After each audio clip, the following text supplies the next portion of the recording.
안녕하세요. 잘 지내셨어요? 요번에는 무례한 사람에게 웃으며 대처하는 법을 읽으려고 합니다. 예전에 샀었는데 이제서야 읽어보네요. 정문정 지음, 가나 출판사. 인생 자체는 긍정적으로, 개소리는 단호하게. 예, 너무 마음에 들어가지고 한번 사봤어요. 그럼 한번 같이 한번 읽어볼까요? 김숙이 가모장 캐릭터를 내세우며 남자는 조신해야죠. 술은 남자가 따라야죠. 같은 반사 화법을 쓰는 것도 흥미로웠다. 그가 TVN의 SNL 코리아에서 한 대사도 같은 맥락이었다. 상사가 왜 이렇게 예민해? 생리 중이야? 라고 하자 그럼 부장님은 왜 이렇게 기분이 좋으세요? 오늘 몽종하셨어요? 하고 맞받아쳤다. 김숙은 기존 속담을 패러디해 남자 목소리가 담장을 넘으면 패가 망신한다 같은 명언을 남기기도 했다. 이런 비틀기를 통해 사람들은 웃으면서 알게 되는 것이다. 그간 별 생각 없이 듣고 써온 말이 얼마나 편견에 찌들고 폭력적인 것이었는가를. 김숙뿐 아니라 방송인 이효리에게서도 매력적인 화법을 보았다. 이효리가 한 예능에 출연했을 때 진행자가 핑클로 활동하던 당시의 춤과 노래를 보여달라고 했다. 사전 조율이 없었던 것 같았고 상당히 집요한 요구였다. 이효리는 그런 그에게 옛날 스타일의 진행을 아직도 하시네요? 라며 웃은 후 요즘 사람들은 핑클 노래 잘 몰라요. 하고 덧붙여 자연스럽게 그 요구를 비껴갔다. 진행자가 시대에 뒤처진 사람이라 그렇다고 다른 출연자들도 호응해줬다. 이효리는 이 틈을 타 여유롭게 화제를 돌렸다. 유머러스하면서도 노련미가 보이는 대응이었다. 자, 그러면 우선 차례를 한번 보겠습니다. 파트 1, 착한 사람이 될 필요 없어. 파트 2, 좋게 좋게 넘어가지 않아야 좋은 세상이 온다. 파트 3, 자기 표현의 근육을 키우는 법. 파트 4, 부정적인 말에 압도당하지 않는 습관. 파트 5, 무례한 사람에게 웃으며 대처하는 법. 자, 그러면 한번 시작해 보겠습니다. 김찬호 교수의 책 모멸감을 보면 자신의 결핍과 공허를 채우기 위해 한국인이 가장 많이 취하는 방법 중 하나가 다른 사람을 모멸하는 것이라고 한다. 위계를 만들어 누군가를 무시함으로써 자신의 존재감을 확인하는 것이다. 나이를 먹어가면서 나는 사람들의 이상한 말에 분명히 대처해야 한다는 것을 깨달았다. 왜냐하면 무례한 사람들은 내가 가만히 있는 것에 용기를 얻어 다음에도 비슷한 행동을 계속했기 때문이다. 그들은 삶에서 만나는 다음 사람들에게도 용인받은, 그들은 그렇게 생각했다. 그런 용인받은 행동을 반복했다. 또한 나는 그런 말에 대응하지 않음으로써 패배감을 쌓아갔고, 그렇게 모인 좌절감은 나보다 약자를 만났을 때 터져 나오기도 했다. 갑질의 낙수 효과다. 통역 용어 중 퍼스널 스페이스라는 말이 있다. 개인이 쾌적하게 있기에 필요한 점유 공간을 뜻하는 말인데, 나라마다 사람들이 적절하다고 생각하는 거리가 다르다.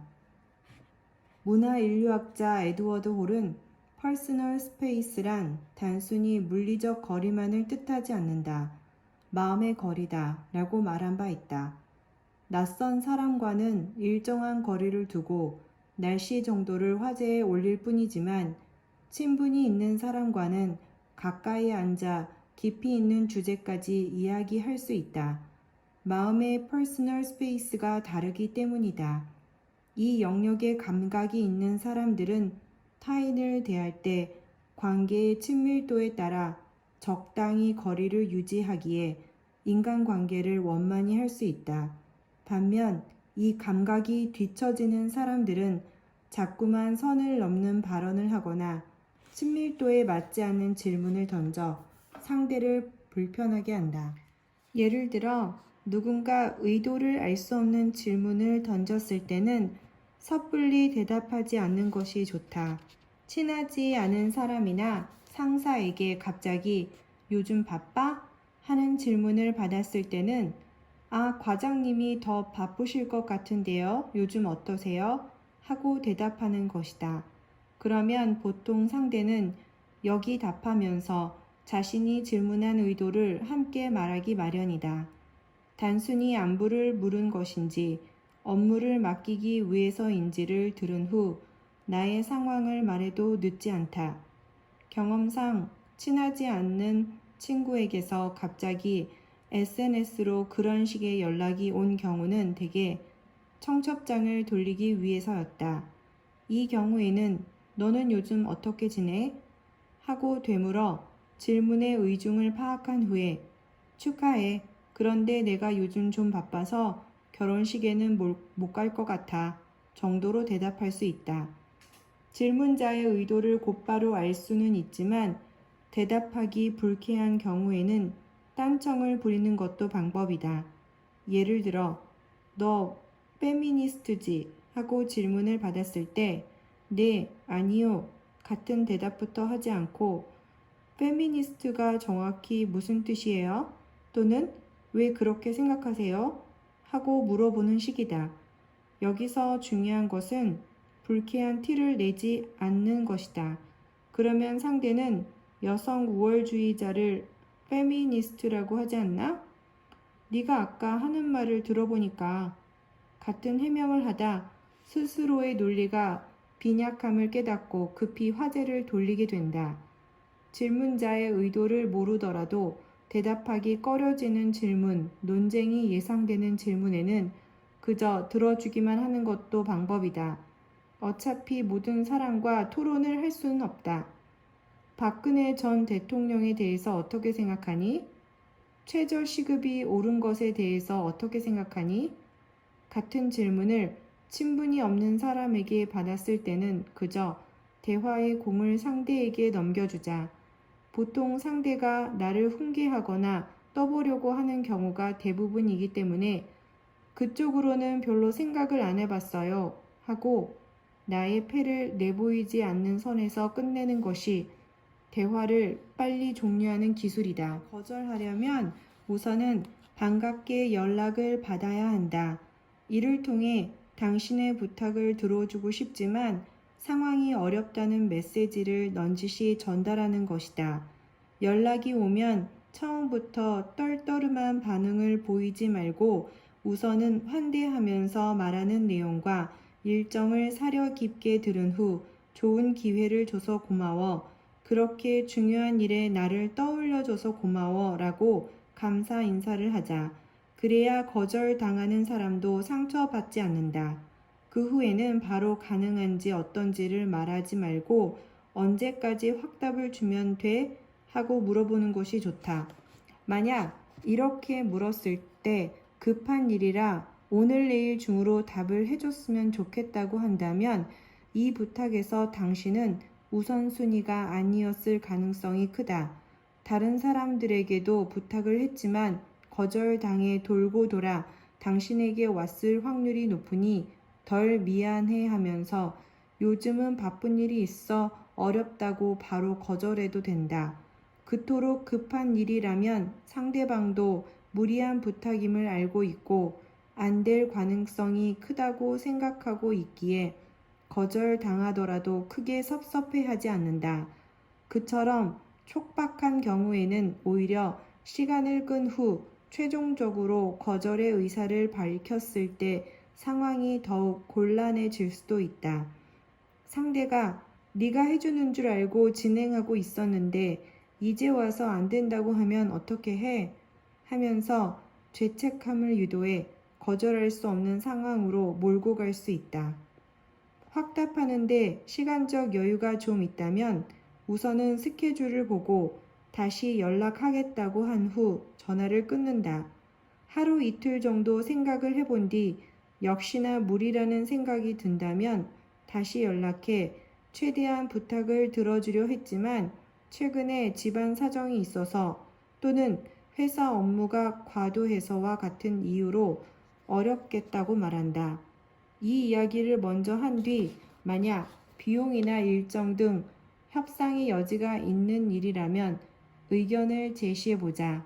그러면 상대는 당신이 제시하는 조건을 최대한 들어주려 할 것이다. 만약 도저히 일정이 맞지 않는다면 주변에 그 일을 할 만한 다른 사람을 추천해 주는 것도 좋다. 슬퍼서 우는 것이 아니라 울면 슬퍼진다는 제임스 랑게 이론을 현대적으로 연구한 학자가 있다. 하버드대 경영대학원 에이미 커디 교수다. 그는 자신의 저서 프레즌스에서 마음이 몸을 바꾸듯 몸이 마음을 바꿀 수 있다라고 주장한다. 그가 연구한 대표적인 불안 증상 중 하나로 가면 현상이 있다. 자신의 진짜 능력은 보잘것없다고 믿으며 이 사실이 남에게 알려질까봐 두려워하는 것을 뜻한다. 아카데미상 수상자이자 하버드대 졸업생인 네털리 포트넘먼은 졸업 연설에서 이렇게 말했다.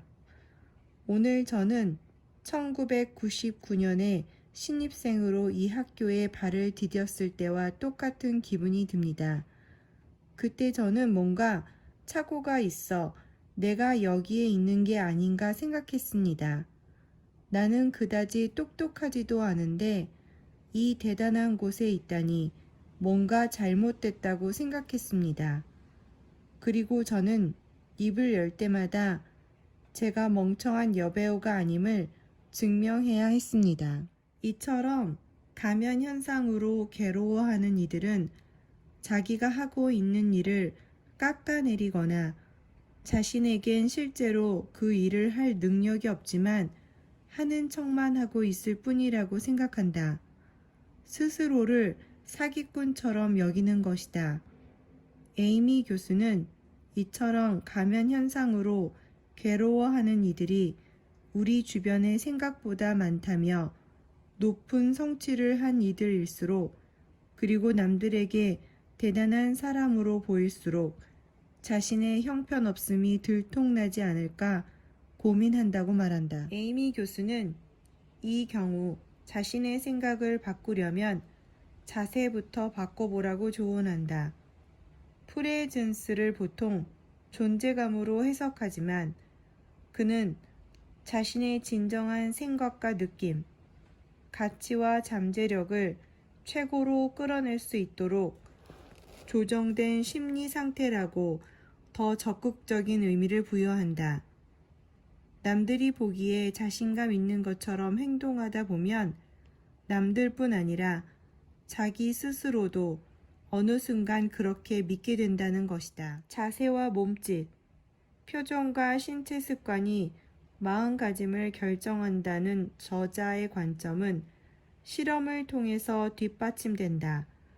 상당히 넓은 공간을 차지하면서 팔다리를 멀리 뻗는 확장적인 자세를 취한 피실험자들은 움츠리거나 오그라든 무기력한 자세의 집단과 호르몬 수치에서 상당한 차이를 보였다.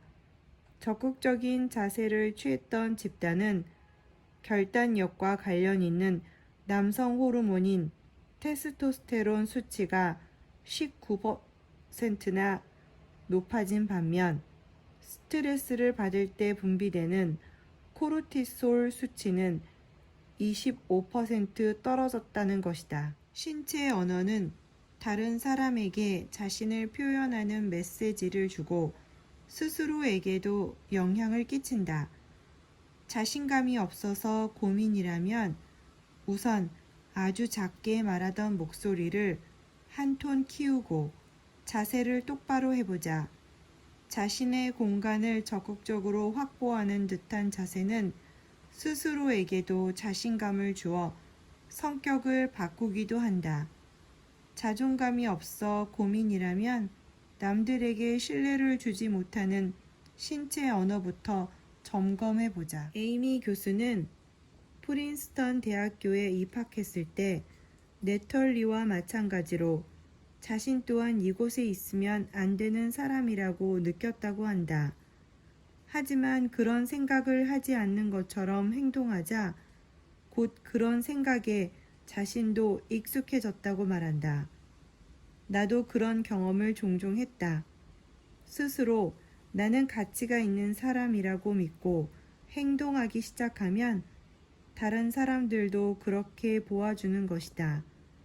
자신이 가치가 있는 사람이라는 생각을 꾸준히 하다 보면 어느 순간 진짜로 그렇게 믿어지는 순간이 올 것이다. 그렇게 생각하시는군요.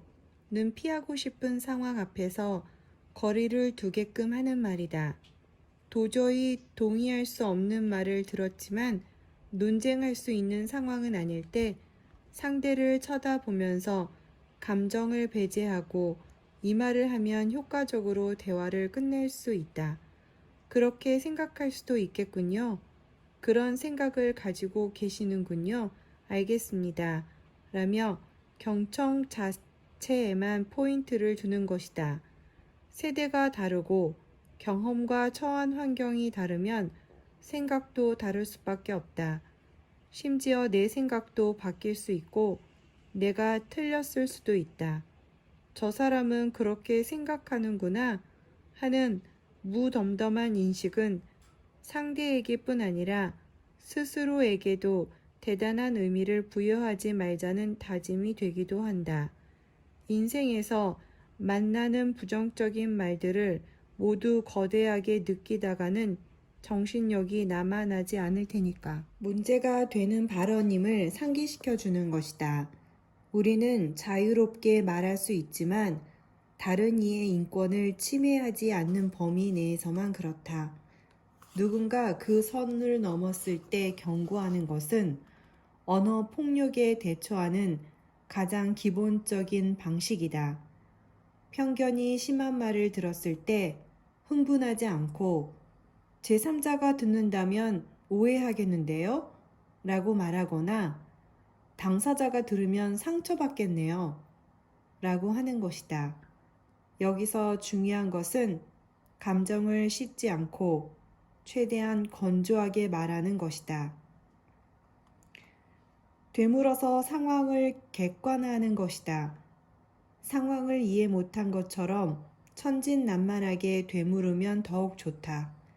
예를 들어 누군가 농담이라며 저 사람은 얼굴이 참 이타적이네 라고 한다면 아, 저 사람이 못생겼다는 뜻이죠? 라고 되묻는 것이다. 그렇게 물어보면 상대는 순간적으로 머쓱해하며 자신의 표현을 점검할 것이다. 무성의하게 반응하는 것이다. 육아 전문가들은 아이에게 여러 번 설명했음에도 계속해서 소리를 지르거나 떼를 쓴다면 달래주지 말라고 조언한다. 아무 말도 하지 않고 가만히 쳐다만 보거나 하던 일을 멈추고 그 자리를 떠나는 것도 방법이라고 한다. 지지받지 못하는 상황을 마주했을 때 아이가 상황을 스스로 판단해서 멈추게끔 하는 것인데 이 원리는 어른에게도 유효하다. 메신저에서 벗어나고 싶은 상황을 마주하면 흐흐 또는 그렇군 정도로 답해 대화를 중단시킬 수 있다. 정도가 심하다면 아예 메신저를 읽지 않거나 읽었어도 답을 해주지 않는 것이 좋다. 직접 만난 상황이라면 그렇게 생각하시는군요. 냉. 정도의 표현만 의도적으로 반복하는 것으로 의사를 표현할 수 있다. 보석함에 고이 모셔두지 않는 이상 매일 끼고 있는 반지라면 생활 기스를 피할 수 없듯 살아가는 일에서 상처를 피할 수 없다. 더욱이 열심히 살아온 사람일수록 더 많은 상처가 있는 법이다. 실패에서 오는 괴로움을 그렇게 이해하면 스스로를 좀 더 편안하게 볼 수 있지 않을까? 그건 그냥 거대한 흠이 아니라 자잘한 생활 기스들인 거다. 옷장과 책장을 정리하듯 인간관계도 주기적으로 상태를 살펴야 한다. 사람 사이 관계가 의미 있으려면 그것이 작용하는 맥락과 신뢰를 쌓기 위한 절대치의 시간이 반드시 필요하다. 젊은 날 주말도 없이 회사 사람들과만 어울린 대기업 부장이 퇴직 후 가족들과 관계 맺음을 다시 시작하려고 할 때 가족들이 거부하거나 어색해하는 건 그래서다. 이렇게 해서 무례한 사람에게 웃으며 대처하는 법, 정문정 지음 책을 다 읽었어요. 어떠셨나요? 저도 사람한테 많이 상처를 받고 그랬는데 이제는 그렇지 않아도 되는 방법을 알게 되어서 너무 좋은 것 같아요. 다음에는 예쁘게 말을 하니 좋은 사람들이 왔다라는 책을 읽었거든요. 저와 계속해서 책을 읽고 싶다면 구독을 눌러주시고요. 그리고 좋았다면 좋아요도 눌러주세요. 그럼 다음에 또 만나요.